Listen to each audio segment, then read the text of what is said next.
I was thinking about starting a painting vlog. Any recommendations on what camera I should look for? I'm sorry. What camera I should look at getting, and what editing software do you use? Okay. Here's the types of cameras to look for. Look for something small, something light, because if you're doing a painting vlog, you're going to want something that's not going to get in your way. I've got the camera that I'm using right now to shoot this vlog is a small Canon. This is another one of the same model. It's let's see, what model is this exactly? This is a Canon HF M301A. That's HF, or it's a Vixia, V-I-X-I-A by Canon, HF M301A. The big things that I liked about this was it had a fairly reasonable optical zoom on it.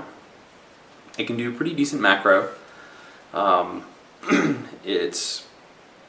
It records to an SD card as opposed to some disk of some kind. Well, I mean, it is a disk, I guess. But it also doesn't have a maximum record time, except for however much will fit on the card. Some cameras can only record for 12 or 15 minutes or something. Basically, there's a file size limit. So the big things to look for when you're looking at a camera are how close can you focus on something? Can you get a macro shot? That's really important for doing painting tutorial, obviously, because you're wanting to get really close to something and get lots of detail. Another big thing is the ability to have external audio. Can you pipe in a microphone source from somewhere else so that if you ever wanted to do battle reports or something else where you wanted to put an external mic on it, that's kind of nice to do. You can get this particular model for pretty cheap. I think if you get it refurbished online, you can get it for about $170. It'll shoot, I think, up to 720p, a couple different recording modes, plenty of functionality, remote control, so that you can remotely start and stop, take photos, change menu items, things like that. So I've got this camera halfway across the room from me, and I can stop and start it from my remote. So as far as editing software, my comfort zone is Final Cut Pro, and that's for Apple only. It's actually made by Apple. So here are the merits, or the pros and cons, really.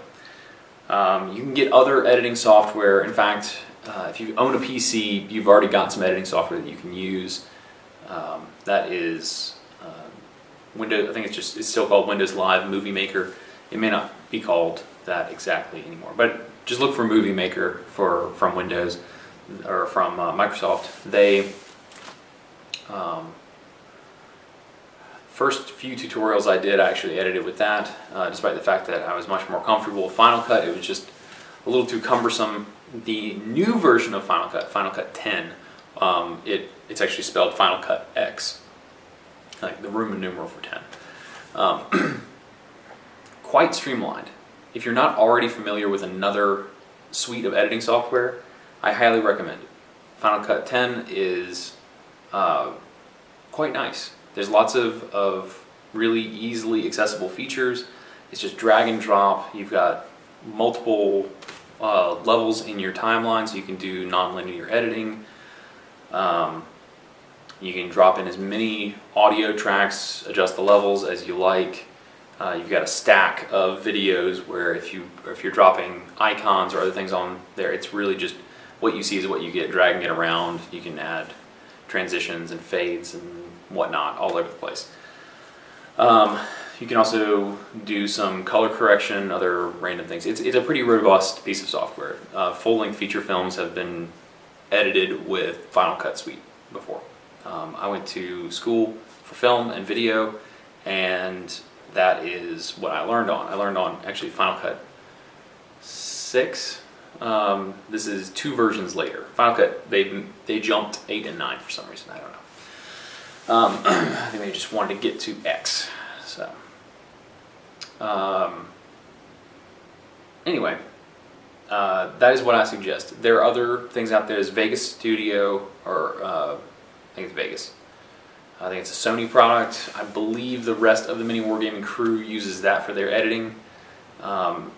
Overall, you're going to come out cheaper if you go with one of the PC versions, but personally, I really like the Apple stuff better.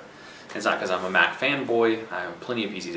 I own way more PCs than I do Macs, but you know, that's beside the point. I work in IT, and I think in my house I've got like 14 or 15 computers, so that's not normal. I know that's not normal. Anyway, I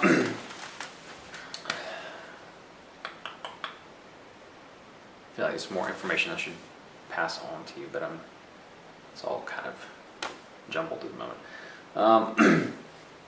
But yeah, if you want more information than that, just give me some more specific questions, and I'll be happy to answer them in a vlog. Or if you need answers sooner rather than later, you can feel free to message me through the Mini Wargaming War Mail, or you can email me directly at brushforhire.minis@gmail.com. So, what else do we have? Can't wait for your sculpting tutorial, battle reports. Since we have your Chaos Codex, is there any chance for a lava themed base tutorial? It's possible. I'll try and work it in somewhere. I'm making one for the Forge Fiend and would love to see it done by a pro. Keep up the vlogs and good work. Salutations from Slovenia. Very cool. I'll see if I can work that into one of the tutorials coming up soon. I can't tell you for sure that it'll happen or not. I don't know. Let's see here. Oh, that was from Mick Otto. The next question comes from Crocs, spelled with 2 X's. Hey Austin, I follow you everywhere I can. Mini Wargaming, I think it's supposed to be Reddit, etc. Keep up the vlogs, great stuff to listen to while I paint and assemble models. My question is, do you hope to build Brush for Hire to the point where that is your full-time job, or are you just going to always be a part-time job? That's actually a very good question. I am going to do it part-time. Well, actually right now, Brush for Hire is my second full-time job. I work 40 hours a week at the University of North Carolina, Greensboro, and I'm in IT there, but okay, let's edit this. That is a very good question. Right now, Brush for Hire actually is a second full-time job for me. I work in IT at a university here in North Carolina, and I work there 40 hours a week, and I also do Brush for Hire stuff pretty much another 40 hours a week, so I go nonstop. I get up in the morning, I go to work, I come home, and I'm up till midnight or so every night, and then some on the weekends doing paintings and doing these tutorials for you guys. So, and by doing paintings, I mean painting miniatures. I haven't painted a painting in quite a long time. So, what I'm actually looking to do is for this not to just be me anymore. I'm looking to actually hire some people more or less on a contract basis at the moment. So as I get commissions in, which is right now at a pace faster than I can actually fulfill most of the time, so I'm trying to keep going and just push forward with all those and keep up with tutorials for you guys here at Mini Wargaming, and still manage to have a life at all. I know that I've talked to Dave about this, and he's actually probably going to do a little plug for me to see if there's anybody in the North Carolina area in the U.S. that would be interested in working with me in some capacity to do commission painting under the auspices of Brush for Hire. So I am looking to grow the business right now. It is actually a legitimate licensed business as a sole proprietorship here in North Carolina. So more or less what I'd be looking for is someone who I guess is already a soloist painter or paints enough to be I guess up to speed on painting well enough that I don't have to give them a whole lot of instruction. I just tell them what I want, hand them the miniatures, and they work on a project while I'm working on another project, or possibly working side by side with me depending on how close you live. If you're really close in the Triad area, which is Greensboro, High Point, Winston-Salem, and there are a few other little towns sort of buried in there. Jamestown is kind of in the middle of all of those, which is actually where I live. So I'm right smack in the middle of the Triad, and so if anybody's interested or knows anyone in the area who would be interested in a, I guess, taking a crack at some commission painting, or is already a commission painter but would like to perhaps get some more work, I guess just give me a shout. So as to the question, I would like one day for it to be my only occupation, but as it stands right now, I can't afford for it to be my only occupation. My day job is sort of what keeps Brush for Hire afloat for the most part. It allows me to really go nuts and buy all kinds of tools and things that I might not be able to afford if I were doing just stuff for Brush for Hire. So, looks like I've got one more question here. You make great videos, Austin. Don't stop what you do. Oh, I'm sorry. This is Aristis. Aristes. Sorry if I'm pronouncing it wrong. Terrible. Anyway, I have a question for you that I can't really describe in the comment box as it requires an attached picture. Is there an email address where I can send where we can send our question? Okay, that's kind of an odd meta question, a question about a question. For anybody who has questions that they do not want to ask in the comments, that's fine, and that's actually a good one to end on here. You can, I think I mentioned it earlier in the vlog here, you can always email me at brush4hire, that's with a number 4, for hire, .minis, M-I-N-I-S, @gmail.com, and I'll put that up on the screen here, right here. Okay, you got it? Written it down? You can email me about anything, or if you want anything painted for you, I also take commissions. So, and I would especially appreciate it if, in this case, is something that that they couldn't send me because it needed a picture. Which actually, thinking about it, you could have just linked me the picture. Just upload it to Imager or PhotoBucket or wherever, and put a link in the description. So if there's a question you want answered publicly and has a picture or something, just put a link up here. If you've got a question and you're afraid to ask it because it's a really simple question and you think that you'll look silly, but I promise you won't. You can put anything here, judgment-free zone, no stupid questions. Everybody's got to start somewhere. You feel free to email me those questions too, and I will probably still put them in a vlog, but I will leave them anonymous if you want them to be. So, just because if you've got the question, somebody else probably has the question. But I totally understand if you want it to be anonymous. So that ends the questions portion of this vlog, and I just want to give you a quick update on what I'm doing. I'm actually working on another everything tutorial. This may air before or after the meat of the previous tutorial gets posted, which is all about washes. I believe the intro video, which is just one segment, is in the vault right now. And there should be 4 more segments, a couple about application method, a couple about some alternate types of washes, namely enamel and oil washes.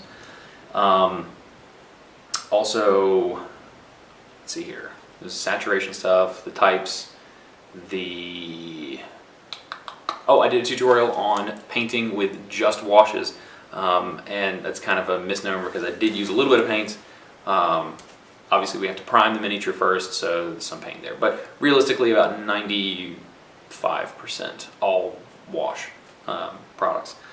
No paints, just coloring things in with washes, which is pretty fun. That's cool. And the last one, there's one more segment. Oh right, making your own washes. I did a tutorial on that on YouTube some time ago, but I decided to redo it here just so that you guys could see the example again, rehash it with some new products, and so anyway, yeah, before I was using some sort of matte medium and distilled water and then mixing those together 50-50, and that's like 6 parts of that to 1 part paint.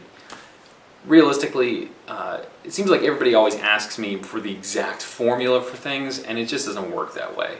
I've come to learn that you're just going to have to really get a feel for when things are thin enough, and that'll happen. Trust me, it won't take long.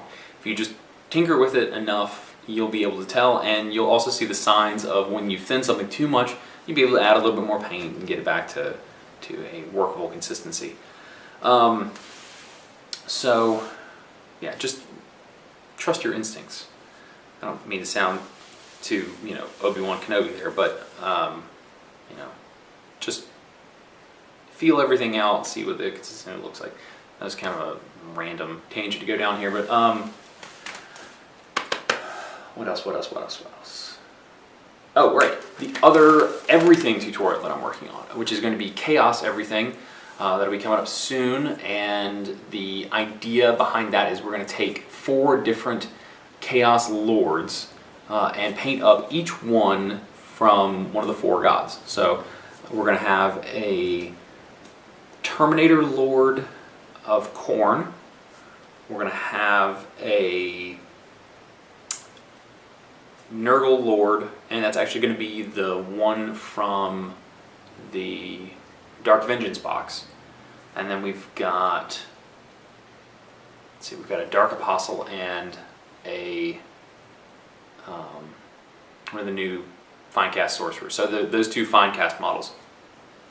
I can't remember which is which. I want to say the Tzeentch is the Sorcerer. I'm pretty sure that's right. I've read the Chaos Codex so many times, and I'm still... Oh, where is it? Oh, wait. No, there it is. Okay, look real quick. Oh, by the way, these are my new shelves. I got tired of rummaging through every possession of mine to find anything, so I've conveniently co-located everything in one place. Let me figure it out. Whichever... Yeah, okay, it's a Tzeentch Sorcerer and a Slaanesh Dark Apostle. Pretty sure. Don't quote me on that. I know that the Khorne Lord is definitely the Terminator Lord, and I know that the Nurgle one is the Dark Vengeance Lord, but the other 2, for some reason, I cannot remember. I'll have to look it up in my email, what we decided on. But the Khorne Lord should probably be the first one out, so you can look forward to that. And yes, that's pretty much it. I've just been working on tidying up the last of the Wash Everything tutorial stuff, and really looking forward to actually getting to participate some in these this new bout of live shows that we're doing here at Mini Wargaming. I obviously am not in Canada, so I'm not around for any of the live stuff really. So, trying to find a way to get myself included on those. I'm usually in the chats though, guys. So if you're watching the live stuff, I'm typically in the chat. So I like to chime in on things or answer questions that people have, just to try and help out where I can, since I'm not actually located in Canada. So anyway, perhaps one of these days I'll have my own live show, maybe a painting thing, or just a live Ask the Painter stuff. I know that's really more Chris's thing. I guess, was it Ask a War Painter? I haven't seen him do an episode of that in a while, but yeah, anyway, hoping to get in on some of that and provide content through another method. But I'll stop rambling now and I'll sign off for now. I'll have some really cool stuff to show you guys probably in next week's vlog, especially because I should be wrapping up quite a bit of the Chaos Everything videos. And until then, I will bid you farewell and happy wargaming.